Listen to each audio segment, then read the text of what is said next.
Welcome, everybody, to our August edition of our Oneness conversations that we hold each month. Today's theme is on family. So, we're so excited to share all the stories and things that pour into our hearts and souls for you about the topic of family. If you're new to me personally, my name is Kim Lyde, one of the speakers who jumps in here every month to share with all of you. I'm a board certified music therapist and holistic healing coach. And I'm excited to jump right in. So let's turn it over to Judith, and she's going to open with a blessing for us. Thank you so much, Kim. We're living in a wonderful world of great change and transformation right now. And as many people know, my name is Judith King Matheson. I'm an elder that happens to be very blessed to live as a grandmother on the sacred Algonquin territory of the indigenous peoples of North America. And this is a very sacred region of Canada where we have the Chaudière Falls, which has been imprisoned since 1906 with the Ring Dam. And the reason I'm bringing up the significance of the sacred territory that I'm blessed to live and work and serve is it's very related to a recent trip I took to Niagara Falls. And in Niagara Falls, we have an energy vortex that welcomes people from all over the planet to witness a spectacular phenomena of nature. Nature is the greatest teacher. And at Niagara Falls, we have the Horseshoe Falls on the American side and the Niagara Falls on the Canadian. And I was just in Niagara Falls at a retreat at a beautiful monastery by Sister Teresa, who brings forth roses for healing for all humanity right now. We need the power of prayer and family. And I just want to welcome all of you today who may be listening in the future to this particular conversation, because the conversation is on the significance of family. And I am very blessed to be working with Kim as a wonderful young soul and with Joey. And we're working together to bring forth conversations of the heart and are very blessed each month to sustain and nourish our own souls as the journey forward continues to the universal human family of discovering the sacredness of life and the blessing of new souls. Kim is a recent new mother who has welcomed Abigail Rose to this wonderful planet to bring forth life, love, and wisdom, and the joy of children, reminding us as one human family what is most important. So as we journey forward, we're going to talk today on the significance of the family. And we are blessed to be using the monthly themes that are created by Unity Village. And you can connect to Unity Village at unity.org. And you can also call them at 816-524-3550. And if you're going through a time in your life where we're being overwhelmed by the amount of change and trauma of loved ones and friends, as Mother Earth is experiencing great transformation, we're beginning to understand that the power of prayer, the power of thoughts, the power of conversations that link our minds and hearts create the oneness that we're talking about every month. And that is, we are one universal human family. And as a privileged elder, I am so happy to be talking with Kim and Jory every month and having friends like Lori and others join us to create the circle ever wider, to share with friends there's hope in conversations and unity in our one universal human family. So Joseph, Joey, Marty, join us right now and share who you are and what you do as a wonderful soul holding space for others going through all this trauma. Thanks a lot for everyone joining us, and we'll look forward to our conversation today. Yeah, thanks, Kim. Thanks, Judith. This is Joey. I'm an emotional healing practitioner. Help people to become best friends with their body by being able to resolve traumas of the past and any type of emotional triggers that we experience that maybe no longer serve us. And one of those components is that we get these emotional difficulties inherited from our ancestry and from our caregivers at our youngest years of life. And so it's always a blessing to have family. And I see it as a blessing. And sometimes people see families can be a curse as well, as to how much they can trigger us, how much the ones that we love the most are the ones that trigger us the most often. But that is a blessing within itself, because it gives us a mirror of the ways in which we have these unhealed emotions that are stemming from the past, that are peeking out to show us that it's something that we carry with us and something that can be healed. And so for me, over this last month, I had to make a decision where I was supposed to go to family members to my stepbrother's wedding, and I had planned for it, had my ticket already ready to go to fly out there. And then I got this business opportunity to do a presentation here in Denver that kind of landed on my lap. So I kind of had this internal battle of choosing between family and livelihood and prosperity and potential networking for a business. And so I ended up going down the business route. I think it could be long-term benefit. So I'm really sad that I'll be missing my family during that time. But there's also going to be another wedding later on this year, plus the usual holidays. So it'll make me miss them during this time, but also enjoy them much more when I am there later on.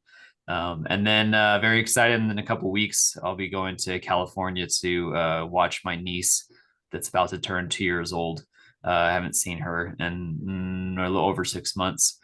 So she's grown a lot since then. I'm sure, as you all know, how quickly children can grow. So she's running around and talking, and she was not doing that before. So very excited to be out there for about 3 days. It's a quick turnaround trip, but gonna really enjoy being able to be with a new family member. That's so wonderful, Joey. And what I wanted to comment on in your remarks around family trauma and triggers, it's so powerful, the work that you're doing. And I really want to honor how challenging it is for all of us in these times to find the balance between being with our families that we love and the balance of honoring the service that our soul calls us to do, to help so many people through your wonderful gifts of education and expertise and knowledge. The world is going through, and particularly families right now, a lot of trauma and triggers. And it's interesting because one of the reasons I want to share with folks listening in today the significance of Unity Church, they send out pamphlets every month and they bring forth a language that really speaks to me. And when you were talking about trauma, I'm just going to share with you one of the things that I see. I have many of their pamphlets that really speak to me of what I need to learn to help my own soul heal and begin to understand the significance of triggers and the difference between reaction and responses. And we have a record that plays that helps us to remember that. Here's their quote: "One person cannot heal an entire family dynamic, but one person's healing can initiate change in that most precious of systems." So when we're parents in any form, for any kind of beautiful soul, be it two-legged, four-legged, ones that fly, ones that crawl, we are all interrelated and interdependent and codependent in a really good way to begin the journey of being less harsh on ourselves and less judgmental. No one gives us a book on how to live life, and being human is extremely hard, and we're here to learn like little children. I often think of the message of the Christ, who spoke in parables and stories to help people understand things we could not understand. And he often said, "Suffer the little children to come unto me." I personally feel that every time we see a little 2-year-old toddler, and whom you're going to see soon, they are our greatest teachers to remember to live in joy. Because despite all the pain, there's always compassion. And despite all the sadness, there's always joy. Everything is polarity. And I know Lori's on the call today, and Sylvia, and I just want to welcome anyone new that happens to have come on today that are listening. Because when we talk about dysfunctional families, in actual fact, we all come from imbalance. And the journey towards wholeness is to begin to love ourselves. And that's the greatest step forward, to love ourselves unconditionally. So Joey and Kim, it's so wonderful to have you over every month to speak about themes that are significant to our own lives and hopefully touch others. So as we continue this journey, I'm going to ask Sylvia and Lori, is there anyone else in the call that I may not be aware of right now? Judith, can I take a moment to respond to what you were saying? Yes, thank you. I think that's really poignant and powerful that that piece around essentially, in my perspective, is choosing to take self-responsibility of our own emotions. Because if we're trying to go out and heal everybody, you're potentially communicating with maybe somebody who doesn't see that that's an issue or may not want to heal. They're being served by whatever emotional difficulties they're going through. However, the difference is what you were saying is that when one person chooses to heal, which in my terminology is taking self-responsibility for your own emotional triggers. So even though your family unit might be making you feel these emotional triggers and these disruptions, they're the stimulus for it. Really, it's something that's a pain, a wound that lives inside of you yourself. And so I see those as beautiful opportunities. When someone else triggers me, I feel the stress inside of me. And instead of like putting that outwards, I think we've been culturally trained to do is instead take responsibility, allow yourself to self-regulate that emotional feeling. And then when your body comes to a sense of calm, it's almost as if like we're tuning forks with each other. And so now that trigger that used to make you feel stressed and you saw it externally, now that it's been resolved inside of you, it literally won't come up again in the same way. And so then we change the vibration between you and those family members. And I think that's very exactly what you're saying, Judith, that's where the healing starts to be move tenfold, is because one person took responsibility for that emotional trigger instead of pointing at other people or the story, allowing themselves to resolve and heal that. And then now when they come into the environment, it's no longer triggering in the same way.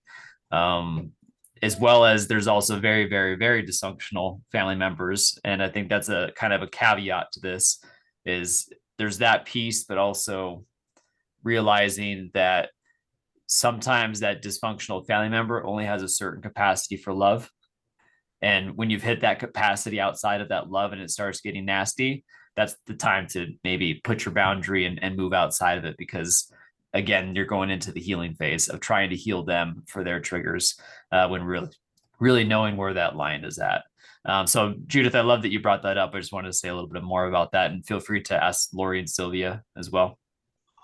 And I just want to thank you. I think we could do a whole program on that, Joey. Yeah, your comment and your agree. knowledge.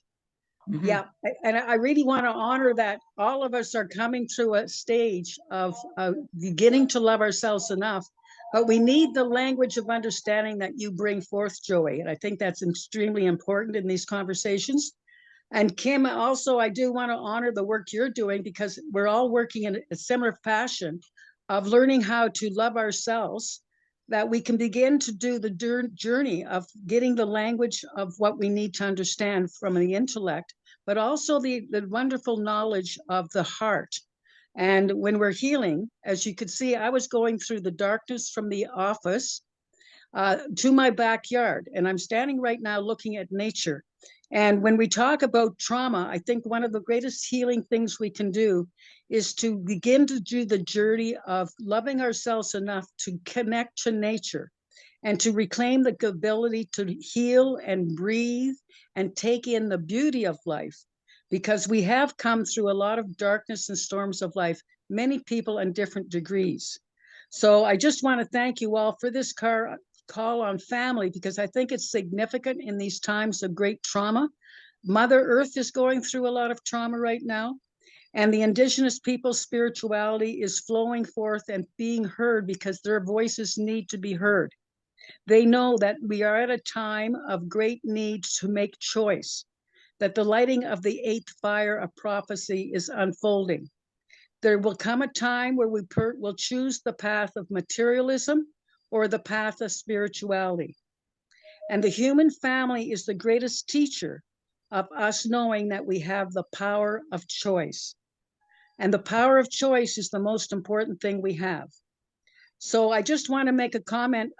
If Lori could introduce herself and very quickly, in one word, give us some wisdom around what we as three can do to bring forth a greater unity of family, so people like Lori and Sylvia can listen in from time to time, and other people to know that Joey's voice and Kim's voice and my voice will inspire hope, that we're all in the same boat.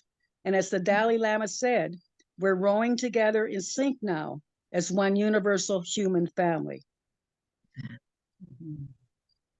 You wanted me to say one word? Yeah, thank you. Of course, love, Judith, love. Mm-hmm. Thank you, Lori, because Lori is a person that really has great wisdom as well. And when we can get down to the whole gist of what the wonderful life we're living is all about, it's about the energy of love without judgment. Now, is Sylvia still on the call, or has she had to go to do some work?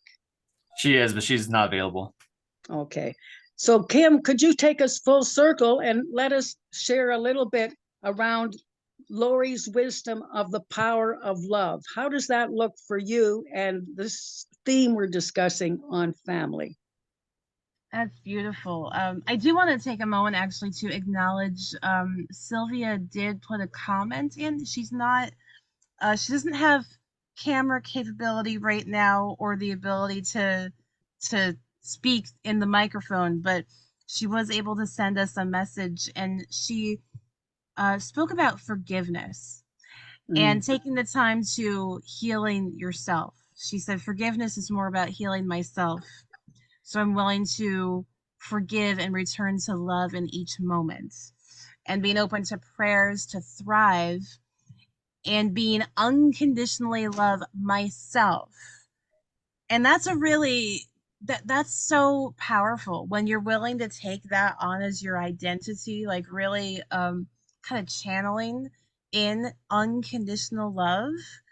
So Sylvia, thank you so much for that comment. I love that. It's just so beautifully aligned with what we're speaking about for our topic this month. Um that this comes in to my world, as I always say, every month that everything aligns, like stuff happens that just turns out to be perfect. The past couple weeks I have been listening to audible books, and I finished one. I'm almost finished with the second one. The first one was The Divine Matrix by Greg Braden, I think is his last name. And the one I'm reading or listening to right now is Theta Healing. And I forget the name of the author, but it's phenomenal. There's so much packed into these books. I feel like I've just been like opened up in a massive, massive way. And some of the things that really struck me that I feel like are we're touching on in these topics here is the idea of really being able to take, like Joey was saying, that responsibility for our own triggers, and also realizing that the people around us have a certain ability of what they understand. For example, in the Theta Healing book, I was just listening to a passage yesterday where the author talked about some people can't express love because they haven't experienced it, so they don't know what it feels like. It's not that they're being mean, or that they're trying to be cruel or unkind. They literally don't know what that feels like, so they don't have a concept for that. So in the book it talked about kind of doing the actual healing technique to kind of give them that experience from the creator. But if even those of us who are not necessarily theta healers, and I'm not myself at the moment, and I'm very interested, I might jump into that. It sounds really, really fun. But we can be that example. We can be the example of unconditional love for another person in our lives, especially those who trigger us, because there's a reason for that. That we've actually called in people to our world and our environment, and like Joey was talking about, that resonance, that vibration that we all carry with each other. We're all vibrating. Those who vibrate alike, will come together. And so we're calling these experiences into our lives so that we can resolve them. because it's something that we want to work on. It's not conscious. It's, you know, it's not like we're walking around going, I think I'm gonna, you know, pick a fight with someone today, or, you know, we don't do these things intentionally, but our soul knows the journey that we're on, and it knows the things that we get to learn and work on in our lives and in our experience. So we will see people, you know, in these situations that come up in our lives, and even though it might be challenging or triggering, it's an opportunity for us to say, hey, okay, this, I get to work on this. This is something that gets to be cleared, or something that gets to be resolved or shifted or transformed. And then when I come along to the next opportunity, it's going to look totally different. We'll get to kind of move on to the next level. So it's just really powerful stuff. Like, as all of you were talking, all these things were going on in my mind with the books and how all this information is connected and coming together, because we're all connected anyway. So I just love it. I just love this topic for today. It's a beautiful topic. It's a life transforming topic. And thank you so much, Kim, because it's so important to know that in all life, it's polarity, the yin Yeah. and the yang playing out. And it's profound to know that you can't give something you've never experienced. And so, how profound does that make us in our growing capacity as humans to be more gentle and compassionate with another being, and to be centered enough to take the time to hold space for them, to feel something they might never have felt before? Not my reaction, but my presence in a different way. So thank you so much for that, because this is what the healing path of spirituality is all about. To do that inner work of knowing ourselves, our own trauma, our own triggers. We have a story, and it's profound. And the lighting of the seventh fire before the eighth fire is about relationship. And the more we heal from Indigenous perspectives, the more we affect the healing of our ancestors that came before us. So it isn't just myself in the journey of healing, but the trauma passed on to me. So every generation that continues the journey of loving ourselves unconditionally and getting a greater capacity to respond rather than react, to know our own triggers, they're barometers to see how far we've come, but how far we have yet to go. But the ancestors are cheering us on the other side, because they know how hard it is. We don't intend to hurt each other, but we're human and we have feelings and they're fragile. And if all we've ever experienced is trauma, that's all we know. And that's why it's so important to love our neighbor as ourselves, because we need to love ourselves first.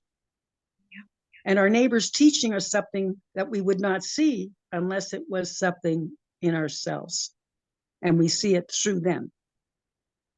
Joey, pipe in here, please.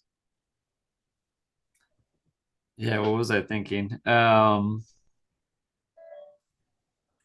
think around the piece of that, like there's a sense of like within taking that self responsibility for when we feel these disruptive emotions within family units, that it is a blessing, but also that there's like a sense of reverence that I have for it now, because of what you were speaking, Judith. That like this is essentially kind of emotional codes, like emotional DNA that's been passed down through our ancestry, for a very specific purpose, because it had an ability to get us to progress and to live in the generation that we are today. Like it has the self-serving component where it worked well and it was adaptive and it had its purpose. There's an intelligence to that. Like it wouldn't have made it to you now, even as this uncomfortable feeling, this disruptive trigger between the family unit. It wouldn't have arrived today if it didn't have purpose in the past. So I think sometimes I have that sense of reverence and respect for that natural intelligence that maybe we can't logically, that's the best I can put logic to it. It's really illogical. There's non-logical nature to emotional disturbances that we carry on for generations, but they have some sense of purpose. And I think that's where I like to go to in my life today, is finding those ones that maybe don't serve me personally anymore. And taking an opportunity to respect those, allow my body to heal it and self resolve that imprint, and hopefully for it to not come up again if it's not useful.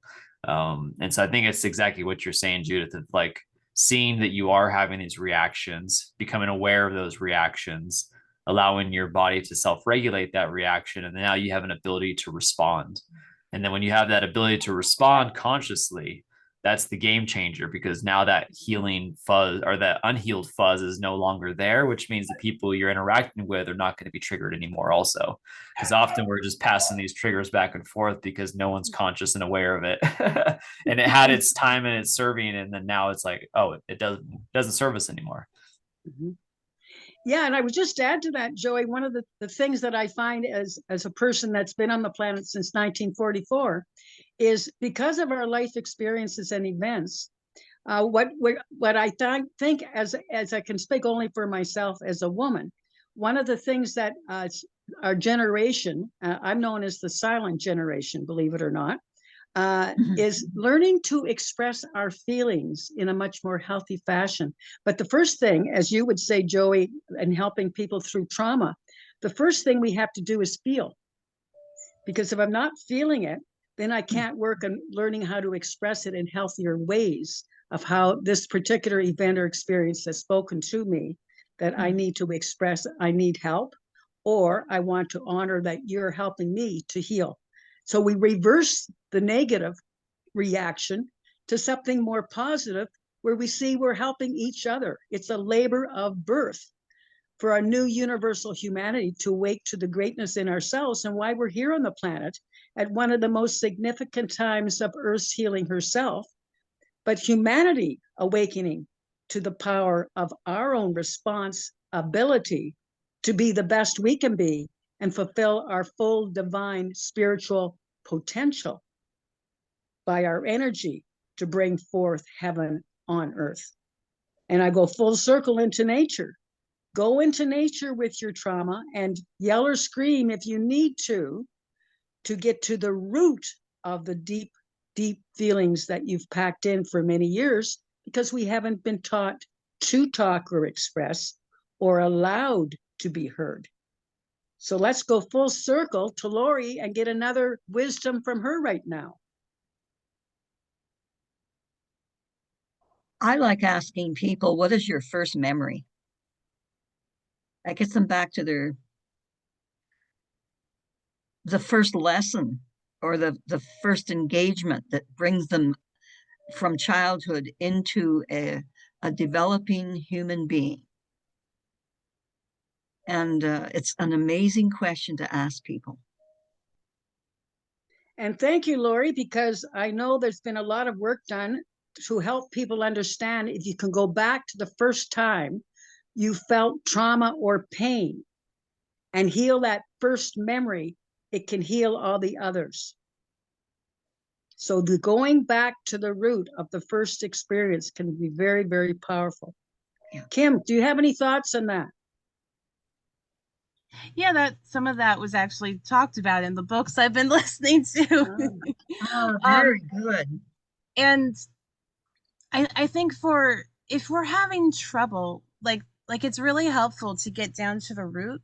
You could just ask the question why over and over again. Like ask the who, what, where, when, why questions until you really, really get down to the bottom level. So if you're noticing, for example, a trigger with maybe a person in your life or something, and you're thinking, gosh, this person really upsets me, ask yourself the question, what is it that, like, what's this feeling that I'm feeling? Like you said, first identify the feeling. What is it? And then what's making you feel that way? Like, is there a fear? What are you afraid of? Maybe ask that question. What is it that you're afraid of here in this situation? Because most of our triggers stem from fear. We're afraid of something, whether it's logical or not logical or has anything seemingly to do with the situation. It can usually stem back to fear. So what is it that you're afraid of in this moment? And it might be something like, oh, well, I'm afraid that if this person wins the argument, then that means that they've won, I've lost, I have no credibility. Okay, so you're afraid of lack of credibility. Okay, well, what would happen if you had lack of credibility? What would that mean? Like, don't just stop there, but keep going, dig deeper. So, okay, put yourself in that situation. Let's pretend I have no credibility. All right, so now what? Now where's the fear? What am I afraid of now? Well, if I have no credibility, then no one will like me, or no one will take me seriously, or something along those lines. Okay, so no one likes you, no one takes you seriously. Now what? What's the worst that can happen now? What's the next step? What are you afraid of? Well, if no one likes me, I'll be alone. Okay, so what if you're alone? Now what? What are you afraid of? Well, if I'm alone, I can't survive, or I might die, or whatever. Like, you can get really deep and then keep going. Even once you get to what you think it's the bottom, it might not really be the bottom. Okay, so what if you die? Then what? And then some people, it's different for everyone. You might feel like, well, if I die, then I've let God down, or I've let my family down, or I've let my kids down, or I didn't do my life right. Now I have to come back and do it again. Or, like, it could be so many things, but you see how you have to keep going all the way down to the bottom, to the root, to get there. And once you get there, that's the piece that needs to be resolved. So then you can work on, and this is actually, this was in the Theta Healing book, talking about changing your beliefs. What's the underlying belief there? Is the underlying belief I'm not good enough, or God doesn't love me, or something along those lines? Okay, well, let's shift that belief. You could shift that to a new belief. You got to replace non-serving beliefs with a new belief. You can't just get rid of them. You have to replace them with a new one. So the new one could be something like, well, if you do believe in God, God loves me, or God is a loving and accepting God, and that includes me, or something, or this is an example, but it kind of shows you the process of finding out what's this coming from, and then how can you heal that. And then the next time you come into that situation, you'll realize, oh, okay, this is that thing showing up again. This isn't about this conversation or the argument between me and someone else. It's not about whether they win or they lose. This is about me and my fears. About God or life or whatever it is. And it can help you shift that perspective. So when you come back into it, now you can come into that, and you won't necessarily come into that conversation again with the whole feeling of like, I have to win. You could come into it from a whole different perspective, from a place of healing. So it's powerful stuff. I love this book. You should read it. Thank you so much. It is powerful stuff. Joey, can you add to any of what Kim was talking about right now from your perspective? Yeah, I love Thank you that, so Kim. much, You're Kim. spot on. We have all these different names for emotions, especially quote unquote negative emotions, disruptive emotions. There's a large bucket of words we call them, but I think all of them root down into fear, like exactly like Kim is talking about. It's a physical sense of fear when we experience these things, and our body almost experiences it like a physical danger with the primordial tiger in front of us. And so if we can dig into that fear and have an intimacy with that feeling of fear, uh, and at the same time there's this outer connection, realizing it's not actually a physical danger, even though it feels like a physical danger inside. That once you become intimate with that feeling of fear, which again is the root of all of these difficult emotions, that we can begin to self-heal that actually very quickly through the discoveries that Kim is talking about, that we just allow ourselves to feel those things as they arise within us in real time. And then they can self-regulate. And then exactly what Kim's talking about, it updates that prediction mechanism that's stuck in fear mode. And all of a sudden you connect your subconscious with your conscious, and then are able to kind of change these programs that no longer serve you anymore, so that fear doesn't arise unnecessarily. it's a beautiful process. I definitely am all about that depth in the same way that Kim was talking about. Like it's love, it's what I love doing. And I think a lot of people are willing to go there. It just takes a little bit of trust, and consideration and compassion with one another, that we're all on this journey together. We all have these deep parts that we're unaware of. I've been doing this for over a decade and I still find new stuff. And it's always exciting. It's like there's new pieces that I didn't know were there. So I think it's just part of the human journey. And it's great to have a community of people that are aligned in the same way of seeing the value and importance of that. Because it really goes to like, we don't want to pass this on to next generations, right? If we see it doesn't serve us, why let it keep running our own lives, taking our power from us? Because the opposite side of that fear is actually more internal power. And then on top of that, if we have young ones around us, now we're not passing those fears on to them. So they come into the world with even more of a clear slate. And they don't have to pass those on to other people afterwards. So we can stop these cycles of trauma if we begin with ourselves. So it's so good to chat with you all about this. Wow. I'm telling you, I think we should focus on this time in which we're living, where a lot of people are beginning to experience the power of self-love and less judgment, and the reality that we're all learning how much we have in common on the record that humanity has been playing for a long time, and the record got stuck.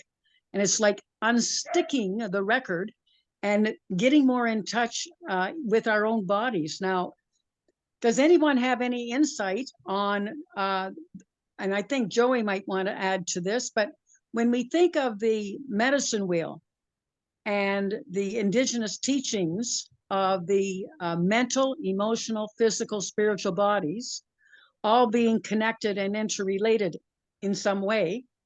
And I know in the ministry of listening deeply from a spiritual perspective, as a spiritual director, we often talk about dark night of the soul, where we'll be going through different times of our life. In traditional Western medicine, we usually describe it as you're having challenges, we'll give you medications. But as a spiritual director, we want people to start to do the deeper inner work of knowing their own story, of starting to do that mining of the gold of our own souls, so that the deeper we go, the more we can be present to our feelings. And like meditation, going more deeply into the wellspring within, so that we can begin to understand that we're made up of so many dimensions of reality, that our cells will store the memory, our physical bodies. And Joey, this is where I think you come in, helping people to experience what they're feeling. Because if we're feeling that within our own cells, our own bodies are restoring we're keeping the trauma. So in releasing tears or releasing anger in a healthier way, it helps people to do that deeper knowingness if they've been traumatized as a young child. And many people come from dysfunctional families. In every generation, we're healing. But many children have come from alcoholic parents. And sometimes when people overdrink, they become violent, and the poor child pays the price. So a lot of children are coming from very, very much trauma. And we grow into adults, and that's all we've ever known. So we have to get to a progress forward to put the language through that speaks to each soul uniquely. Well, that's me. And once we can get better at doing that, we can engage in this conversation of the heart, where we can begin to awaken that there is hope. We can keep moving forward now as we get better at these conversations. So Joy, why do you think these conversations are so important to share with the world right now? And do you have anything to add to these comments? Yeah, I mean, that's great stuff. I think it's kind of more what I said earlier of becoming intimate with our feelings.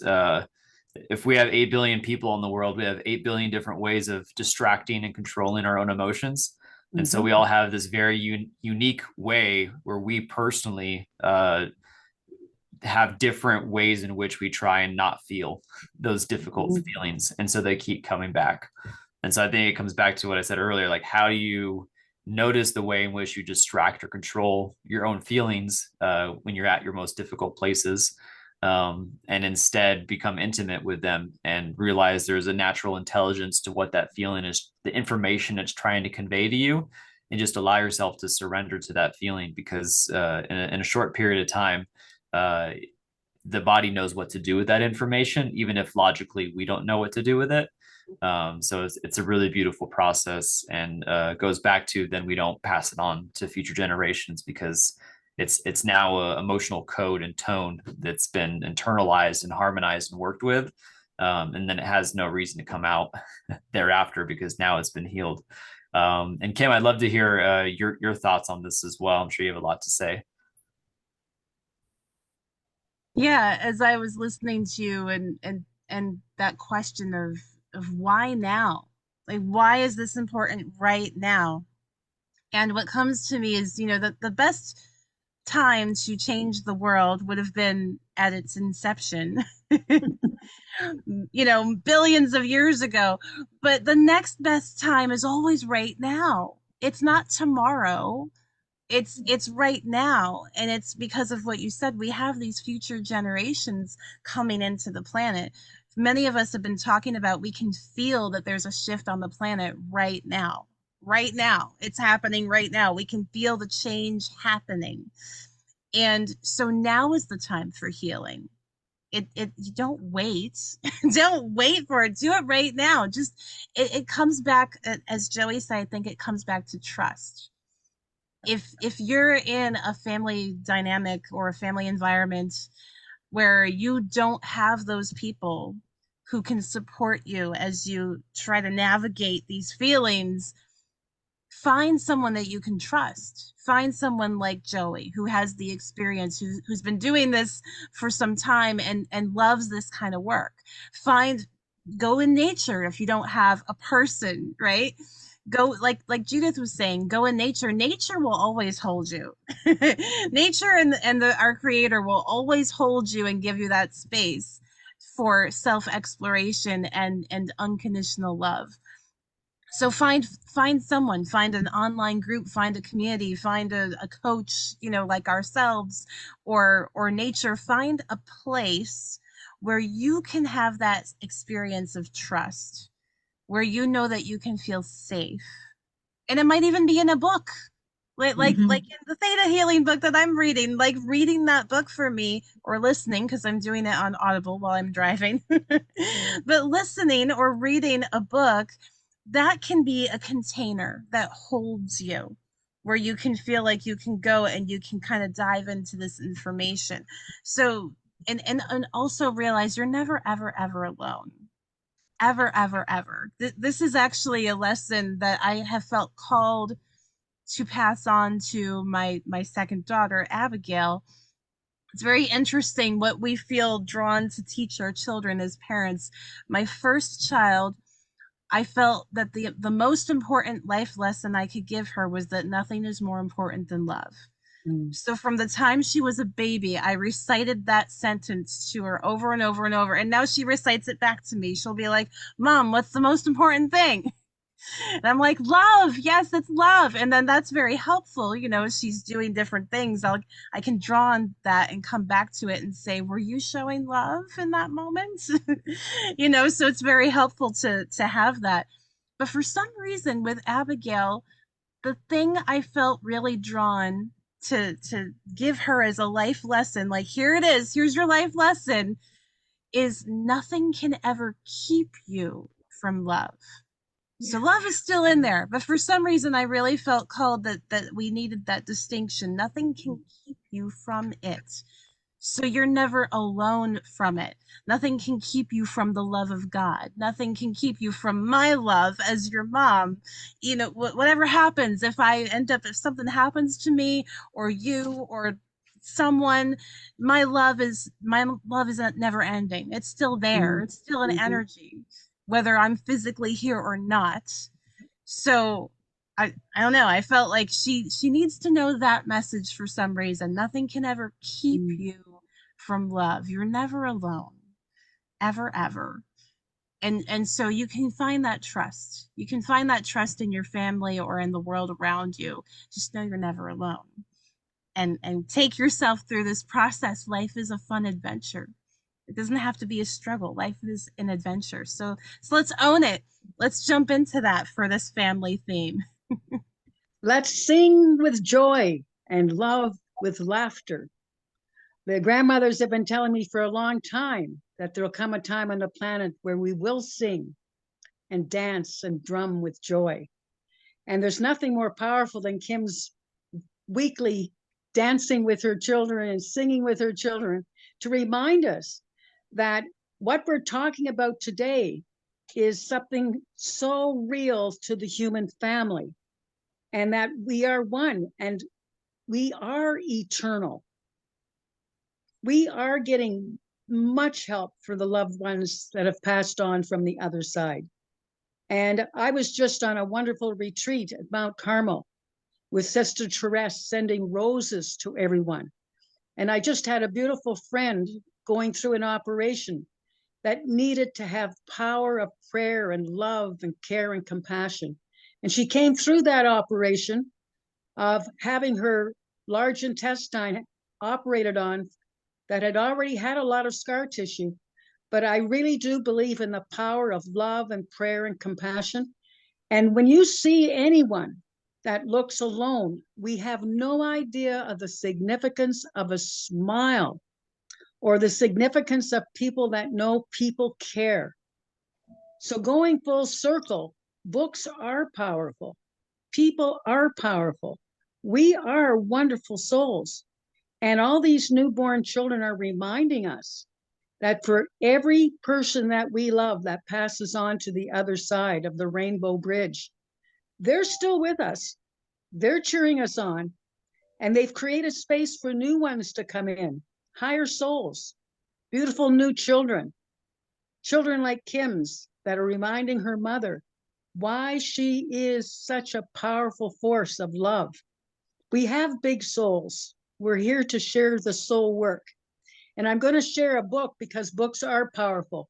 And I'm going to center you to say, full circle to the beginning of the conversation, to talk about booklets. If you are at a time in your life or you know someone you love that you can't necessarily be present to them, have them connect with prayer to Unity Church or any other place of spiritual worship, and ask for their presence in your life that you can simply talk, so that you know someone feels your pain, can actually have compassion for your journey because they've gone through the processing themselves to be present in good ways. So there's a booklet that Unity Church has that's called How to Stay Centered No Matter What. And we won't deny that these times that we're living through are very challenging times. And we'll know a lot of people that are living alone and are in loneliness, or people that need a hand to reach out to. And I just want to thank Sylvia Parker. I hope some of her comments are being able to be shown on what we're talking about today, because Sylvia is a very dear friend who is also a teacher and a big soul. And she's made so many powerful comments today on her own journey forward. Through the challenges of life, we have opportunities to know we're not alone. And when we love people, they love us. And when we have pain, sometimes we just need another person to show that by a simple touch or a simple smile or a call to them to say, how are you? I'm thinking of you. Sometimes that can change a person's life. So Joey, can we just see what time it is and see where we're at around the time and our honoring of people's valuing time and energy? And that in future calls, we're going to be discussing this next month on the power of prayer.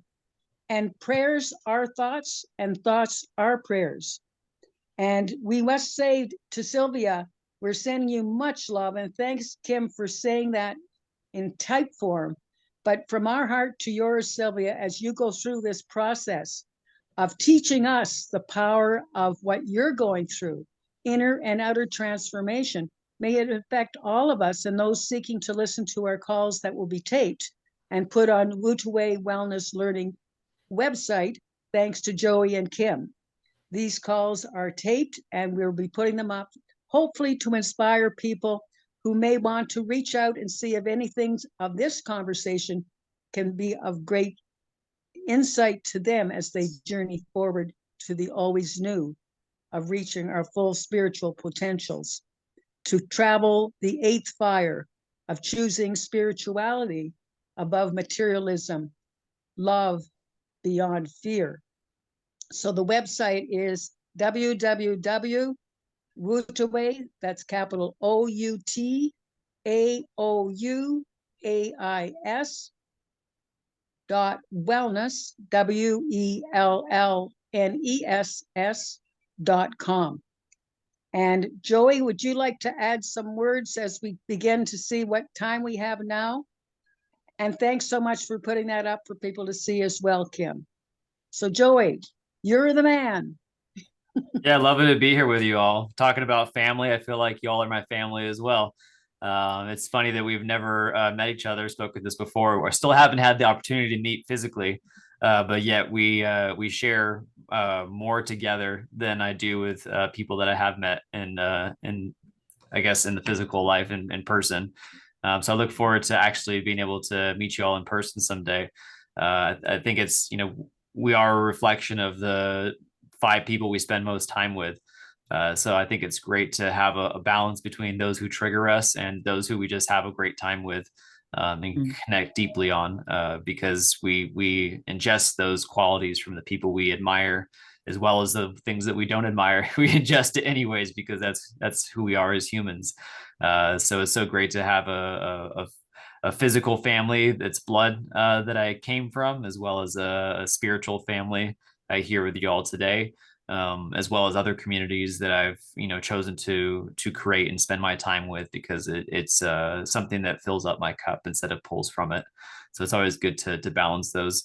Not exactly sure where we are in time in terms of when we started, but curious, Kim, do you want to share any other final thoughts about today?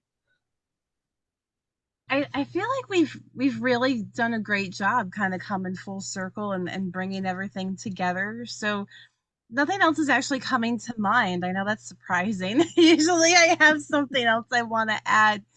I have Um, one comment. Go I Yes, like for it. please. Joey. I like Joey's comment about the circle of 5 that we have spent most time with. When I was growing up, I found I didn't have time for more than 5 friends with the schoolwork I had to do and the housework I had to do. And I don't know if everyone else finds this pattern until Joey happens to mention it today. Yeah, I think I've heard it say in the way that like our mind kind of only has a certain capacity to keep so many people like in mind, and so we kind of hit a certain amount, and I think that's why culture and society has turned out the way that it has, that we have our small knit units where we kind of hit a max capacity of how much that can be self-sustained, to where we all can keep each other in mind and heart and consider one another. And then once it reaches past that point, that's when civilizations usually kind of split and have subsections and so forth.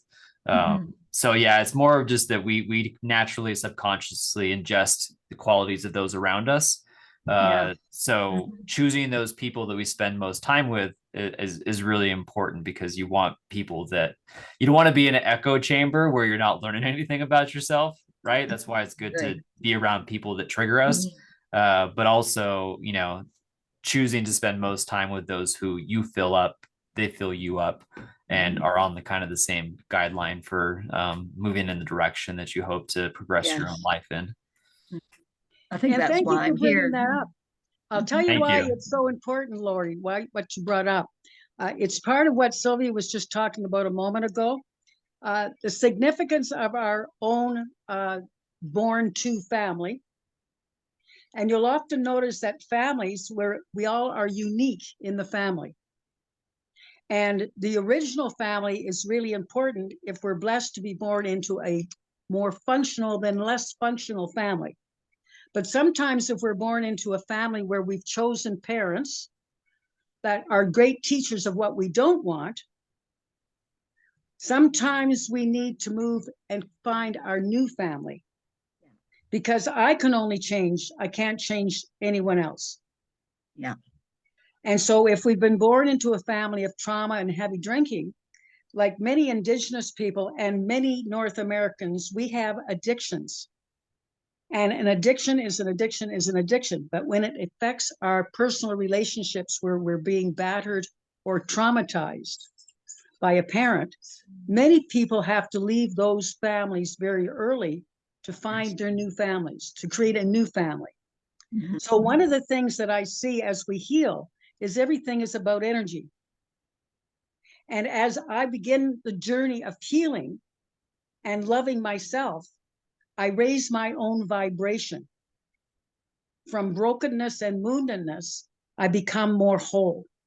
And I love the word holistic, holy, because we're holy. We're little children born into a world.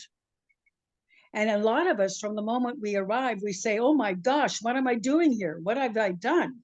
Because we've come from this wonderful universe of light and we've landed on a planet. And what am I doing here? We're here to learn, to remember who we are, and to begin to the journey forward so that we can always be from a capacity of balance.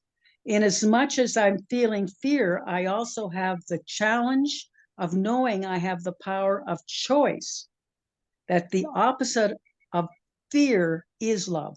There are only two energies. So I sense as we move forward, we're beginning to understand that we are beginning to find our own circle of family or friends. Many of us might be lucky enough to have close relationships with original family and close relationships with people that vibrate to an energy that more meets us who we are, where we refill each other and work together to see how can we create a new world emerging from the old one and complete the prophecy of humanity working in oneness with Mother Earth and with ourselves, so that we, as one universal human family, can begin to discover we are at a choice point right now. There are only two choices: to live in fear that there's never enough and materialism and greed, or to move to the spiritual path of the oneness of the all that is, that we are one. And so it's like new cells are happening all over planet Earth of people coming together because we know we need to feed each other. So we need to reach out. And if somebody smiles at you, say, hey, how are you today? Are you having a great day? And engage in a conversation, because you'll start to meet people very similar to your own vibration. And that creates circles all over the planet. I believe that every time I have a conversation, that energy goes out into the greater whole. And wholeness is what we're all about. So I just want to thank you all for coming together and staying centered in these times of great challenge. And Kim and Joey, I know that next month we're going to be talking about the power of prayer. So I'd like to close this particular gathering. If anyone would like to make a few more comments, let me know. But I would like to close in prayer today. So Kim, full circle back to you. Yeah, I love that. I absolutely love that. I think it's a good day. It's Friday, Family Friday.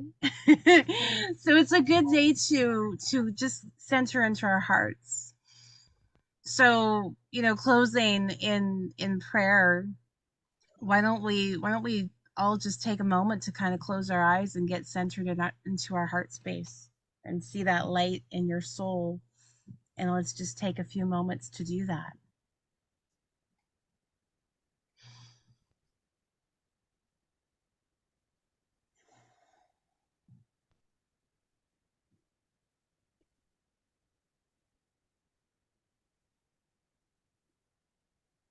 So breathing in love and gratitude, and breathing out love and gratitude.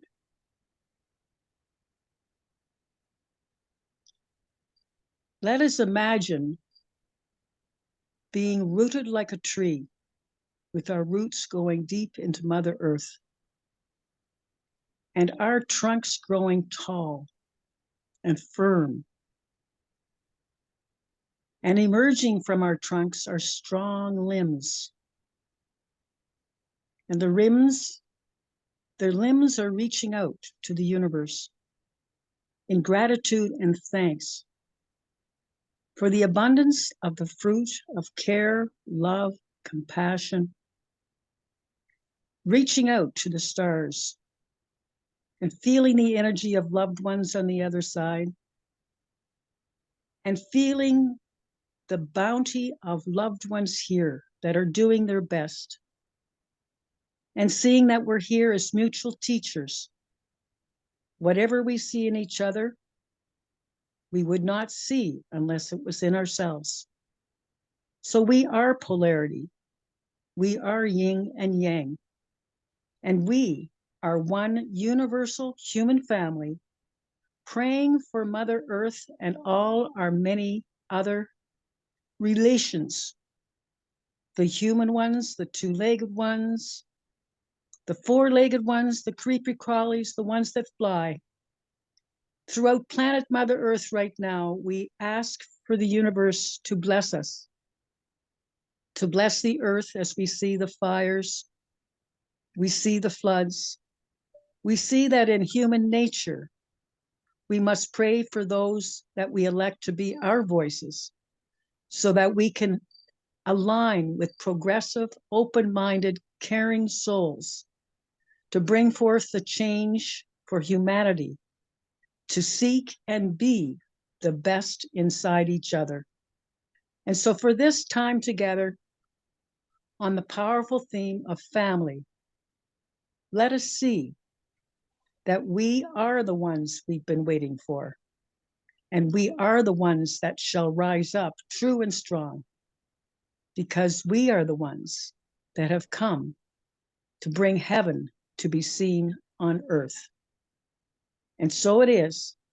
Let us send our many blessings of love and light outward to the world and outward to all those going through trauma and great stress right now.